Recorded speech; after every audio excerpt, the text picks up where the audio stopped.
Evangelho, domingo da 22ª semana do tempo comum. O Senhor esteja convosco, Ele está no meio de nós. Proclamação do Evangelho de Jesus Cristo, segundo São Marcos. Glória a vós, Senhor. Naquele tempo, os fariseus e alguns mestres da lei vieram de Jerusalém e se reuniram em torno de Jesus. Eles viam que alguns dos seus discípulos comiam o pão com as mãos impuras, isto é, sem as terem lavado. Com efeito, os fariseus e todos os judeus só comem depois de lavar bem as mãos, seguindo a tradição recebida dos antigos. Ao voltar da praça, eles não comem sem tomar banho e seguem muitos outros costumes que receberam por tradição. A maneira certa de lavar copos, jarras e vasilhas de cobre. Os fariseus e os mestres da lei perguntaram então a Jesus: por que os teus discípulos não seguem a tradição dos antigos, mas comem o pão sem lavar as mãos? Jesus respondeu: bem profetizou Isaías a vosso respeito, hipócritas, como está escrito: esse povo me honra com os lábios, mas seu coração está longe de mim. De nada adianta o culto que me prestam, pois as doutrinas que ensinam são preceitos humanos. Vós abandonais o mandamento de Deus para seguir a tradição dos homens.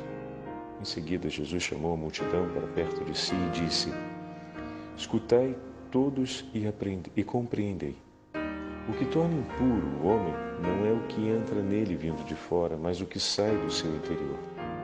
Pois é de dentro do coração humano que saem as más intenções, imoralidades, roubos, assassínios, adultérios, ambições desmedidas, maldades, fraudes, devassidão, inveja, calúnia, orgulho, falta de juízo. Todas estas coisas mais saem de dentro, e são elas que tornam impuro o homem.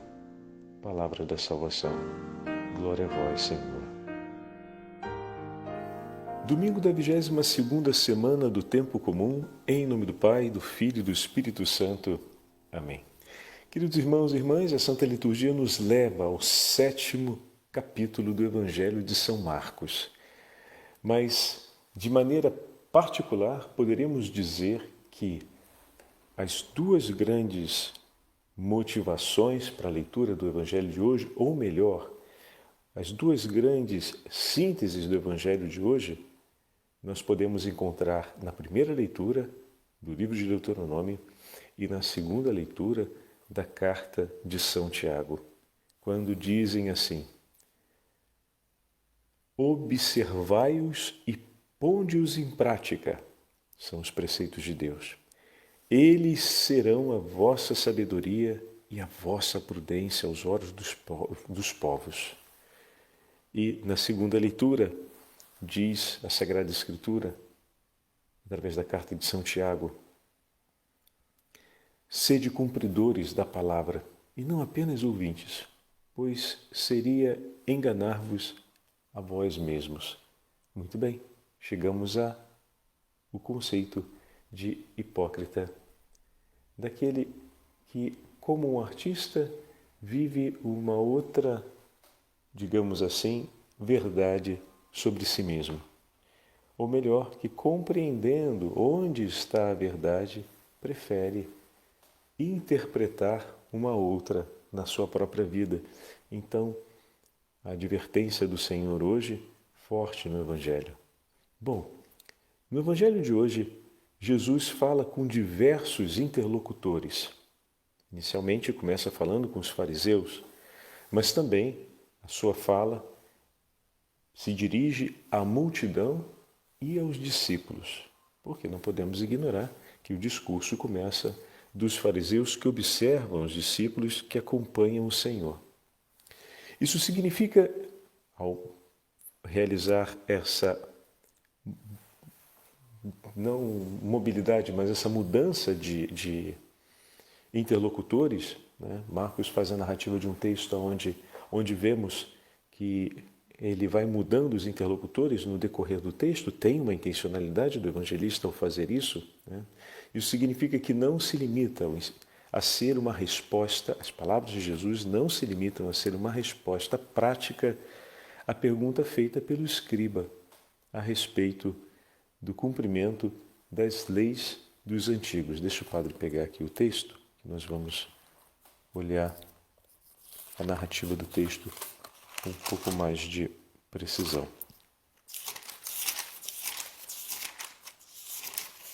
Muito bem.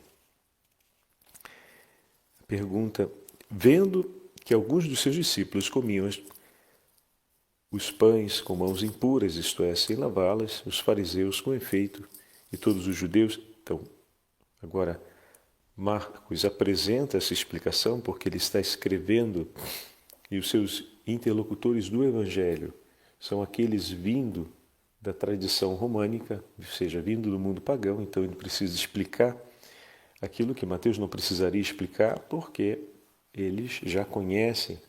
Afinal, Mateus escreve para aqueles oriundos do judaísmo. Então, terminada a explicação, Marcos coloca a pergunta: por que não se comportam os teus discípulos segundo a tradição dos antigos? Então, por tradição dos antigos, inclui-se aqui todos os preceitos e costumes que os rabinos haviam acrescentado à interpretação da lei de Moisés. Por exemplo, a lei previa a purificação ritual antes a ablução, a purificação antes da execução dos ritos litúrgicos. Entretanto, a tradição rabínica estendeu, por exemplo, o rito de purificação em vários âmbitos diferentes, como, por exemplo, antes de tomar as refeições ou depois de frequentar certos lugares. Dessa forma, o chamado da lei de Moisés a purificar o coração antes de se apresentar diante do Senhor, o que está diretamente ligado à purificação interior, com o acréscimo da tradição rabínica, passa a se orientar sobre a pureza ou a purificação exterior.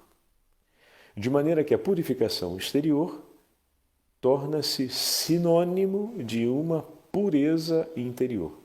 Enquanto a lei e a tradição mosaica falava diretamente a respeito da purificação do coração antes de se apresentar diante de Deus, para celebrar os ritos e os sacrifícios a Ele, a tradição rabínica foi acrescentando diversas formas de purificação, foi levando para vários outros âmbitos, de maneira que cumprir todas as exigências da tradição rabínica se tornava algo realmente pesado. E dessa forma começou-se a atribuir um valor, por conta que em vários âmbitos começa a ser uma coisa que pode ser medida, que pode ser comparada, que pode ser colocada em confronto, como um faz, como o outro faz, e desse modo acaba ganhando uma centralidade na importância. Então, com o passar dos anos, começou a ter certa centralidade na importância do cuidado com as coisas de Deus, a purificação exterior, o cumprimento das tradições de purificação nos vários âmbitos, desde os lugares frequentados, as coisas que comem, a ida, por exemplo, ao mercado. Se supõe agora um rito de purificação por andar ao mercado. E se a gente coloca tudo isso junto, realmente vai ficando difícil de avaliar concretamente se estabelece ou não uma purificação interior. Por quê, padre? Porque o coração é de tal forma agitado com essas pequenas coisas, e essas pequenas coisas vão ganhando de tal forma relevância, que pensar na purificação interior do próprio coração começa a se tornar difícil. Aí se faz essa passagem. A purificação exterior vale pela purificação interior. Uma coisa é sinônimo da outra. E, na verdade, é a purificação interior que nos leva a viver e a ter também uma conduta de vida pura e digna aos olhos de Deus. Não é o contrário. A gente não procura estabelecer uma conduta para depois mudar interiormente, porque senão acontece que apenas a mudança exterior não é capaz de sustentar uma autêntica mudança no tempo, porque para que ela se sustente no tempo, ela precisa ser uma mudança interior. Tanto que o Senhor pontua isso com muita clareza hoje no Evangelho. Se o coração do homem não abandona as más intenções, a imoralidade, o roubo, o assassínio, o adultério, a ambição, maldades, fraudes, o elenco é grande, né? Devassidão, inveja, calúnia, orgulho, falta de juízo, tudo isso vem de dentro do coração. Não vem de fora, vem de dentro. E vindo de dentro do coração, acaba se tornando o motivo, a matéria ou a causa pela qual todo um hábito exterior pode ser arruinado. A pessoa pode ter, por exemplo, uma conduta de muito cuidado com as demais, mas se dentro de si não trabalha, por exemplo, para evitar todo o espírito de vingança que pode se formar daqui a pouco, os pensamentos homicidas e até mesmo a vontade de realizar um mal contra o outro, vai se tornar tão grande que, sem se dar conta, na primeira oportunidade se cumprirá.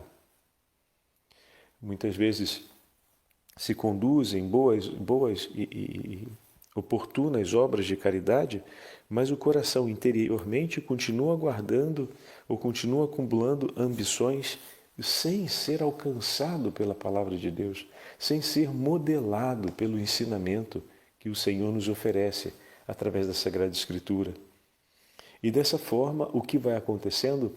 O coração vai se enchendo de tantas ambições que no final das contas termina por dar abertura às fraudes, aos roubos e por aí vai.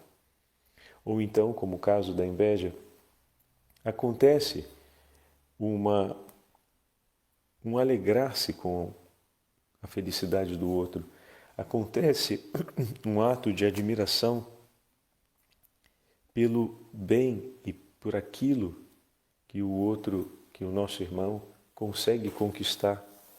Mas não existe uma real entrega ainda interior, seja da própria vontade, seja uma entrega interior diante de Deus a respeito do próprio sentimento de insuficiência. E aos poucos, ainda que se consiga ver a felicidade do outro e admirá-la, não se consegue uma verdadeira comunhão na hora de celebrar isso como dom e graça de Deus. E aí, aos poucos, aquele coração que é capaz de sorrir e reconhecer um bem que o outro tenha, enquanto benefício de Deus ou graça, vai se consumindo interiormente pela inveja, pela não aceitação de ver aquele bem ou qualquer outro bem não ser meu. E daí começa o desejo de também não vê-lo no outro. Dessa forma a gente vai entendendo que de fato é o que está dentro do nosso coração. O Senhor tem razão, é como, por exemplo, o padre costuma falar muito na celebração do batismo, quando se faz a primeira unção, que ela é sobre o peito, a unção com óleo dos catecúmenos, a unção que marca também o nosso combate contra o inimigo. As batalhas mais difíceis na nossa vida travaremos aqui, sobre o nosso peito, sobre o nosso coração, sobre o lugar da decisão, né? O lugar onde se estabelece as decisões interiores, como vamos falar já já. É ali que nós vamos combater as batalhas mais difíceis contra esses inimigos aqui, que Jesus hoje no Evangelho fala. O inimigo não é a pessoa aqui no carro sendo desrespeitosa com todos os outros, passa, ultrapassa e faz as barberagens e as ofensas. O inimigo não é aquele outro residente no nosso condomínio que, por causa do seu destempero, em muitos momentos, não tem palavras sequer de boa educação em relação aos outros. O inimigo não é o meu irmão que, por ter uma desavença comigo, falou isso ou aquilo para a mãe, ou falou isso ou aquilo para aquele outro irmão e criou entre nós um espírito de divisão. Esse não é o verdadeiro inimigo. Esses são nossos irmãos que estão vivendo uma situação de pecado, que estão de alguma forma dispersos e estão se afastando da aliança que o Senhor nos entregou como mandamento. Amai-vos uns aos outros como eu vos tenho amado. Amai a Deus sobre todas as coisas e o próximo como a ti mesmo. Eles estão se perdendo, estão se afastando disso, mas são nossos irmãos, não são nossos inimigos. Podem ter levantado os pés contra nós, como um inimigo se levanta contra nós, mas não são nossos inimigos. São aqueles a que somos chamados a amar. Os inimigos estão no nosso coração. É o espírito de vingança que pode vir a nascer, é o desejo de poder pagar o mal com o mal, é a inveja, o orgulho, a ambição, a maldade que muitas vezes passa com uma naturalidade incrível.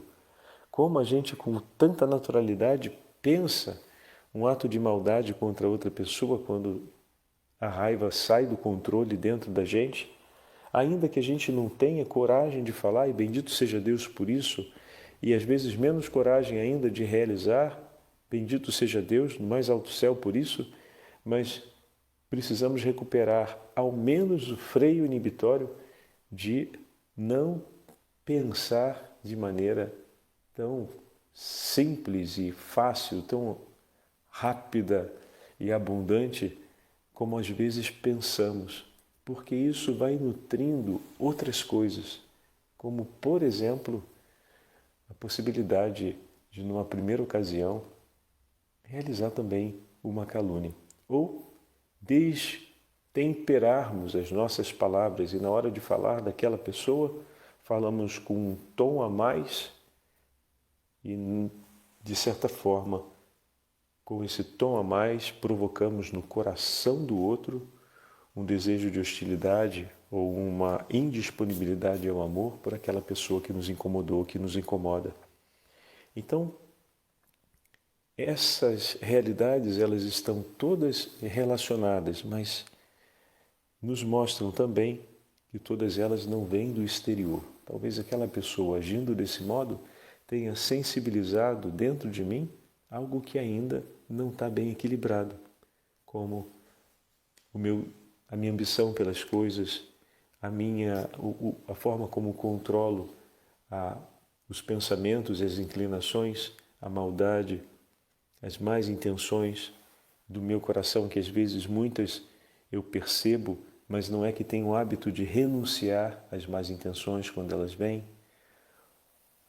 Às vezes acabou sensibilizando a dificuldade que tenho em temperar minhas palavras, ou veio outra vez suscitar no meu coração a força do orgulho de poder atribuir a mim mesmo, seja a razão, seja o mérito das coisas que acontecem.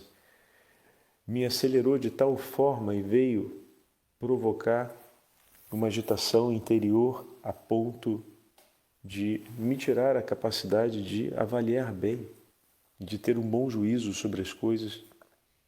Então, o que acontece exteriormente, o máximo que faz é sensibilizar e, de certa forma, poderemos dizer que colocar uma luz sobre aquilo que dentro de nós ainda não está tão bem cuidado assim e ainda não se tornou algo totalmente do Senhor.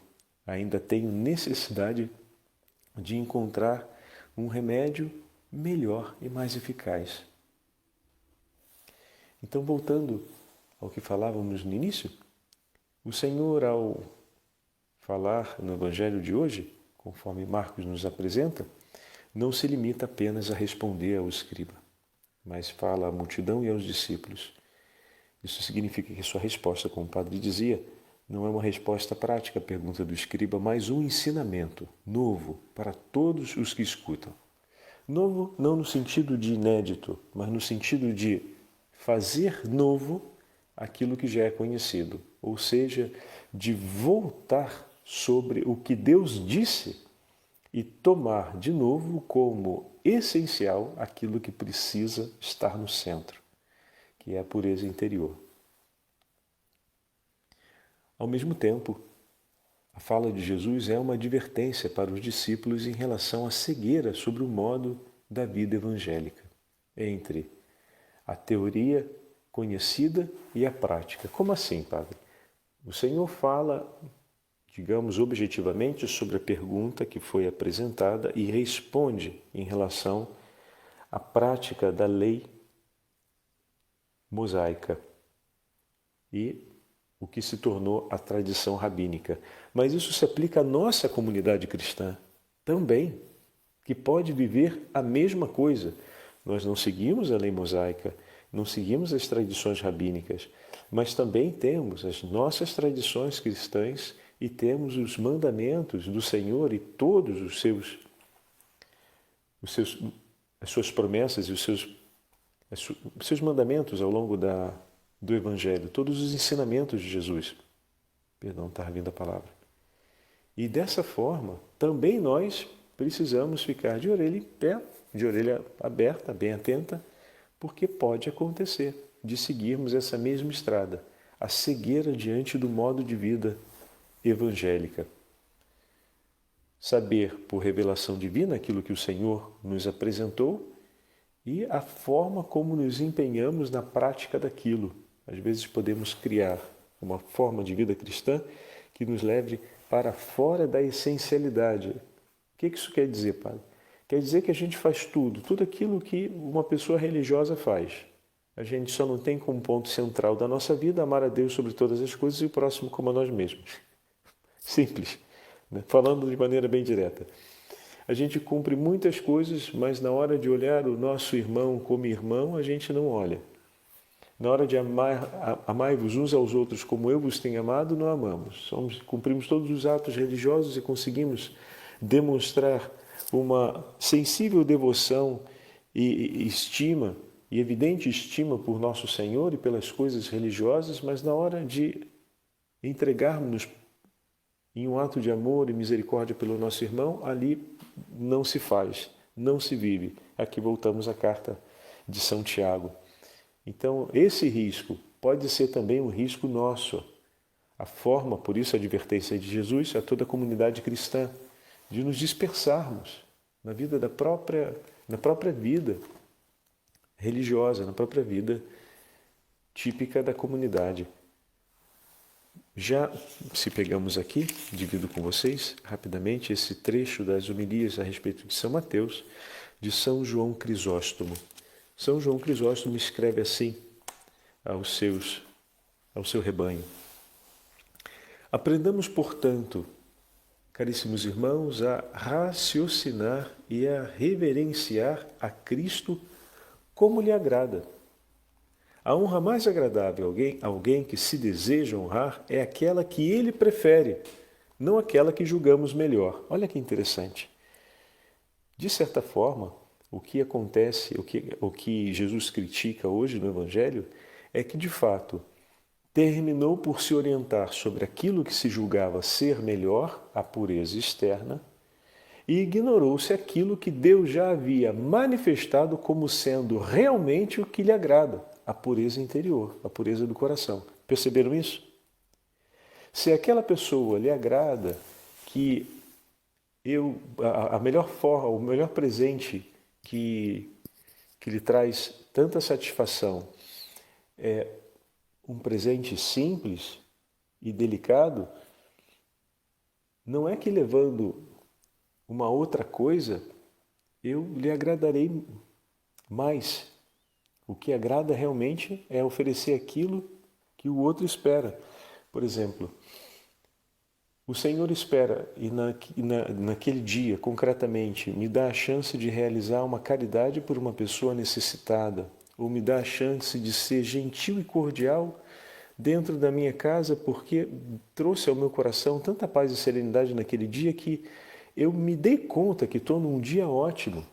Então aproveita para você colocar o máximo da sua cordialidade e carinho pelo bem dos seus em casa, porque já sabemos que isso é agradável aos olhos do Senhor e traz paz ao interior da nossa família. Então é hora de oferecer aquilo dali com abundância, porque esse é o sacrifício que agrada ao Senhor. Permanecer com um bico enorme, sem querer estar perto de ninguém, mas dizer que durante a viagem de ônibus vai aproveitar para rezar o terço, Bendito seja Deus pela oração do terço, mas que pena que você deixou de oferecer a Deus aquilo que realmente o agradaria naquele momento. Pois Ele revestiu de graças e deu uma sensibilidade a mais naquele dia para que fossem oferecidas atitudes de paz dentro da casa, mas preferiu-se manter, digamos, uma distância e um silêncio e separar-se para poder rezar à parte. Que o bom Deus, por meio dessa oração do Santo Terço que Ele recebe com amor, toque o coração de maneira que não se deixe, depois da oração do terço, escapar essa ocasião de oferecer em casa aquilo que o Senhor realmente lhe agradaria tanto. Então essa sensibilidade é importante. A honra mais agradável a quem se deseja honrar é aquela que ele prefere, não aquela que julgamos melhor. Pedro, por exemplo, julgava honrá-lo, não permitindo lavar-lhe os pés. Mas o que queria não vinha a ser honra, mas exatamente o contrário. Assim, honra-o tu com a honra prescrita em lei, distribuindo tua fortuna com os pobres. Deus não precisa de vasos de ouro, mas de almas de ouro. Bonita essa frase, né? Que proveito haveria se a mesa de Cristo está coberta de taças de ouro e ele próprio morre de fome? Sacia primeiro o faminto e depois, do que sobrar, adorna sua mesa. Fazes um cálice de ouro e não dás um copo d'água ao teu irmão sedento? Que necessidade há de cobrir a mesa com véus tecidos de ouro, se não lhe concederes nem mesmo a coberta necessária para uma noite fria? Que lucro haverá nisso? Dize-me, se vês alguém que precisa de alimento e deixando-o lá vais rodear a mesa de ouro, será que te agradecerá ou, ao contrário, se indignará contigo, teu Senhor?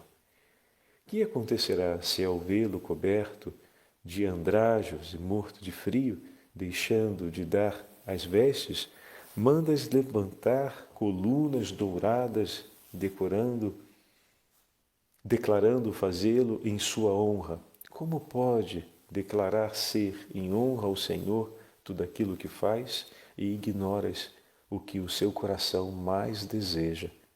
Que levantes por teu irmão as mãos da caridade. Não se julgaria isso objeto de zombaria e de extrema afronta? Pensa também isso a respeito de Cristo, quando errante peregrino, vagueia sem teto. Não recebes como hóspede, mas ornas o pavimento de tua casa, as paredes e os capitéis das colunas, prendes com cadeias de prata as lâmpadas, e a ele, preso em grilhões no cárcere da pobreza e da indigência, nem sequer te atreves a olhar para ele e ter o mínimo de atenção. Torno a dizer, irmãos, que não proíbo tais adornos, como bispo ele está dando uma instrução pastoral, né? Mas que com eles haja também o cuidado pelos próximos, pelo outro. Ou melhor, exorto a que se faça isso em primeiro lugar e não invertamos a ordem daquilo que Deus nos apresenta como excelência. Olha, está vendo? Estamos vendo aqui São João Crisóstomo, bispo, aplicando aquilo que nosso Senhor ensina no Evangelho hoje sobre um caso muito concreto da comunidade cristã. Daquilo, se alguém não o faz, jamais será acusado, se refere aos adornos do templo. Isso, porém, se alguém o negligencia, o cuidado do irmão mais pobre, provoca-lhe a geena e o fogo inextinguível, suplício com os demônios. Por conseguinte, enquanto adornas a casa, não desprezes o teu irmão aflito, pois ele é mais precioso que o templo. Ele é o templo que Deus escolheu para habitar. Fantástico, né, meus irmãos? Fantástico. Essas palavras de São João Crisóstomo nos ajudam a recolher bem o ensinamento do Evangelho de hoje e a darmos um caráter bem concreto a isso. Completo com as palavras de Santo Agostinho, que nos fala a respeito do Senhor, que se compadeceu de nós. Felizes de nós, se o que ouvimos e cantamos também é aquilo que praticamos. A audição é nossa semeadura e nossos atos, frutos da semente. Se isso de antemão, disse isso de antemão para exortar vossa caridade a não entrardes sem fruto na igreja, ouvindo tantas coisas boas, mas sem realizá-las na vossa vida cotidiana. Pois não precedeu nenhuma vida virtuosa que Deus pudesse amar e dizer: ajudemos, socorramos estes homens porque vivem bem.